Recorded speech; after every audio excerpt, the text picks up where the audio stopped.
here is, yeah, there is a effect of fake news and social media, there's effect of hybrid wars and disinformation. I'm gonna say one of the reasons might be much more simple.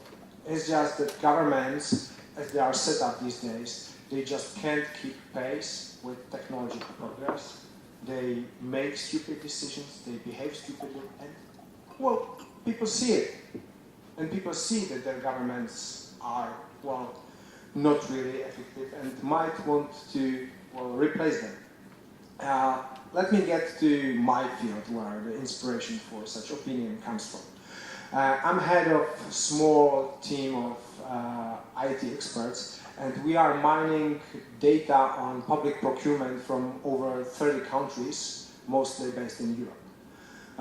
The thing is that in our database we see how governments purchase, what they purchase, etc. And the surprising fact is that most of the governments have not done the same thing as we do. We have better image on what's purchased in Spain, France, UK, Czech Republic than their local governments. Well, the reason behind this is that their IT systems are terribly obsolete. And now I'm talking not about years, but it's rather decades of where they lag behind commercial systems. So when the businesses every day they come to the government procurement systems and have to deal with them, they see government failing in a way that the government wasn't able to really adapt new technologies, which has dramatic consequences on its efficiency. I mean, the bids for the procurement are still submitted in a paper. The data gets lost. No one really knows who won what, etc. And it costs the government a lot of money, and frankly, it discourages businesses to have anything in common with government in the first place. Government these days, they face the problem that they assign public procurements, but no one wants to compete for them. The processes and the interaction with government isn't really good.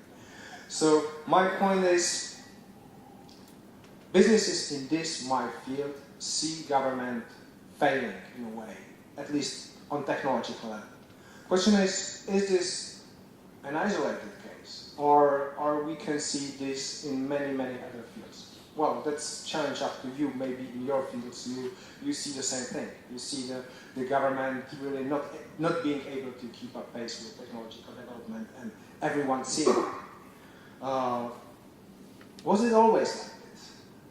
Maybe yes. Maybe some people will tell you, yeah, our government is always so rusty and obsolete. But the point is, 50 years ago, the job of the government wasn't by far that hard. These days, you have things like Bitcoin and Uber popping out every day, posing completely new challenges to the government, and it has to react for them to those. And well, does it have appropriate equipment for doing so? We see it failing every day, but we see it failing at increasing pace. From my experience, the reasons for that are mainly two. First thing that government in 25 years needs definitely to change is to get better people. The thing, from my experience in Czech Republic, is that even though government runs few of the biggest IT systems in the country, it doesn't employ a single top-notch IT architect. There just isn't one. Frankly, if I was asked, government in Czech Republic doesn't really even employ an average IT architect. Well, given that it's supposed to maintain the biggest IT systems in the country, that's kind of strange, right? So the first thing that needs to change, if the government wants to keep pace with business or with technological development, it needs to get good people to do the job. In IT, it just doesn't happen. It happens for two reasons. The government isn't able to pay the people what the businesses do. And second thing, government isn't able to offer environment where the people would really like to want to work. And that's it. That's why the government will not be able to produce reasonable IT solutions unless something dramatically changes in the coming years. Second thing is a bit more complicated, and that's government needs to assure much higher flexibility.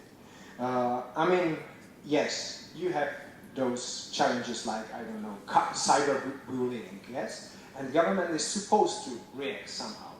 However, it doesn't have the tools. It's used to be driven by laws which take quite a lot of time to get passed. And frankly, they are sort of built to be working for 20, 30, 50 years. Let's be honest, the laws which are getting passed these days, do you expect them to be working in another 50 years? Well, heck no. The society, technologies are changing so rapidly that the laws are getting obsolete every day. That's why you see that parliaments are passing more and more legislation than they used to. Well, because they are required to adapt to changes of society much more intensively. So, in the next 100 years, government basically needs to get used to constantly revisit of what is it actually doing. Let's give one example. You have this taxi licensing thing, and it's being done for at least a century. Governments have been issuing licenses to taxis, well, just to assure that the taxi clients are getting fair service, that the drivers know the places, etc. However, is this really needed these days? Is the quality assurance and the knowledge of the place really something which needs to be facilitated by law, or the law isn't really necessary? Are the people in the institutions who are taking place who are taking care for this stuff, are they really needed, or are they obsolete and they should have been fired a couple of years ago when Uber and its clones came to the business? Well, that's a question, but the thing is that no one in government at this point really asks this question. Yeah, they need to get used to be changing rapidly in reaction to what's happening in technology and society. So, to wrap up, government will be always blocker of the innovations. However, it needs to change to be as small blocker of innovations as possible. And to do it, it needs not just to transform, it needs to get used to be transforming all the time. This is not really a new idea. It's been described, at least for what I know, by Karl Popper 80 years ago in his book of Open Society. However, what Karl Popper probably didn't know at the time is that the pressure for government changes will be increasing and increasing. So, if we want our democratic government to survive and to be able to really govern the society for another 100 years, well, we need to pressure them to be able to transform and to be able to transform each and every year with many new innovations to come. Otherwise, just for work.